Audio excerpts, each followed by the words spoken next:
All right, Chan Physics, a quick video on waves 2. So here what we have here in the bottom of waves 1 is this first question for really waves 2. It says just draw the first, second, third, and fourth harmonic. So what I've got there, right, the first harmonic just has the 1 bump, the second one has the 2, the third one has the 3, and the fourth one has the 4. The nodes are these places where the string doesn't look like it's moving. Those are there and there, so there's 2 nodes, and there's 1 antinode right in the middle.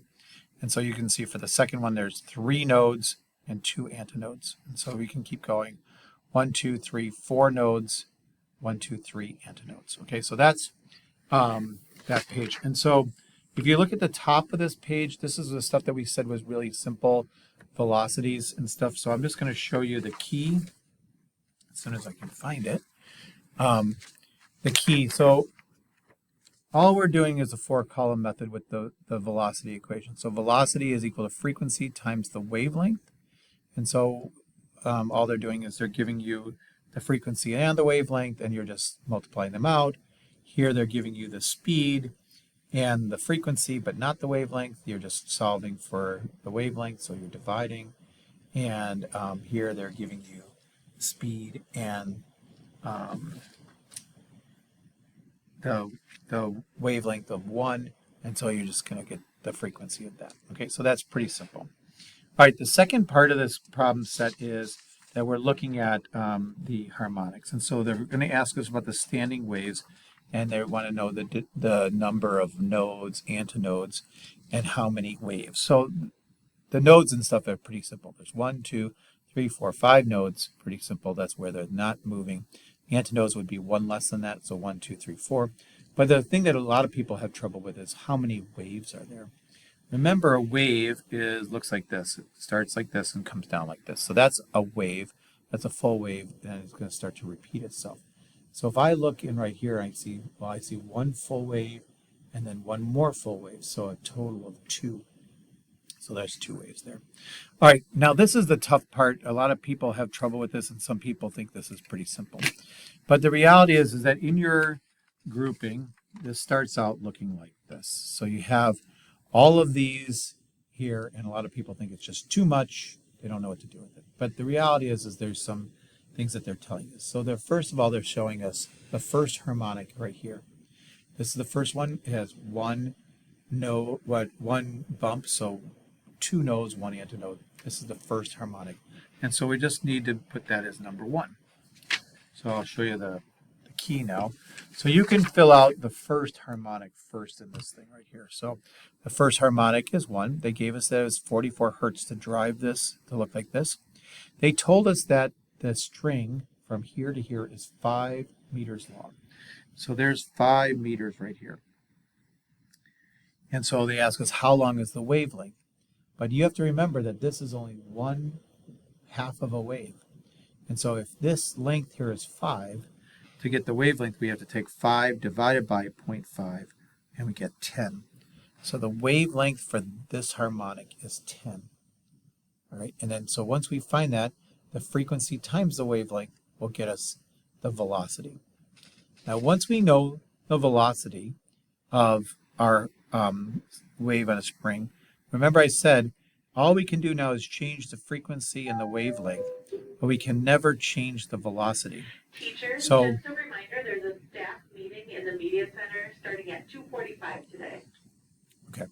And so what we have here is the velocity of the wave will stay the same everywhere. So we can put that into all of the different harmonics that they're showing us. So the velocity is going to stay the same throughout all of them. Okay. So the next thing that's pretty simple to do is to simply name your harmonics. So if this is the first one, because there's 1 bump, since there's 2, we can do 2. Since over here we've got 4, 1, 2, 3, 4, that's the 4th harmonic, and here's 1, 2, 3, 4, 5, 6, 7, that's the 7th harmonic. And then they ask us to draw, right? So they ask us to draw the 5th harmonic. Well, that's 5 bumps, and the 3rd harmonic is 3. So the only thing left to do now is the frequency and the wavelength. And so what we need to do is take advantage of the fact that what we see here is a bunch of harmonics. And so this is 2 harmonics, or 2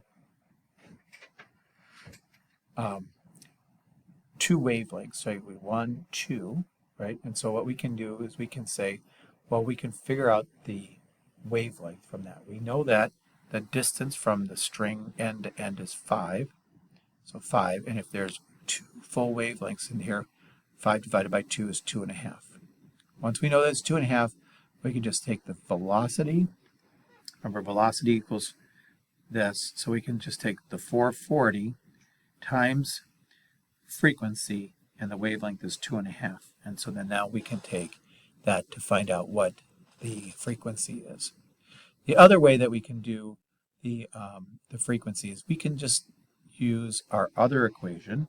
So remember that the frequency of any fundamental is the fundamental frequency times the number, right? So the frequency of any number is the fundamental times that number. So if the fundamental frequency is 44, right? Fundamental frequency is 44 right here.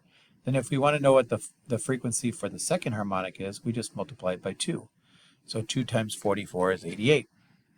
If you want to know what the fundamental frequency for 4, the fourth harmonic is, well, we'll just multiply 44 times 4, and we'll get that number. All right, and so sometimes that's probably the easiest way, is to use this equation that says, once we know the fundamental, we just multiply it by the harmonic, 2, 4, 7, to find the frequency that drives that picture. Okay, and then the last one is just a play on the math. They're going to give you the frequency that drives the third harmonic. So they say 33 hertz drives this third harmonic. And so the frequency of the third harmonic is 33. And this is the third harmonic. And so we can plug it into our question. It's the frequency of the third harmonic equals the fundamental times 3. So 33 equals this. So we just divide by 3. And the fundamental frequency is 11. All right.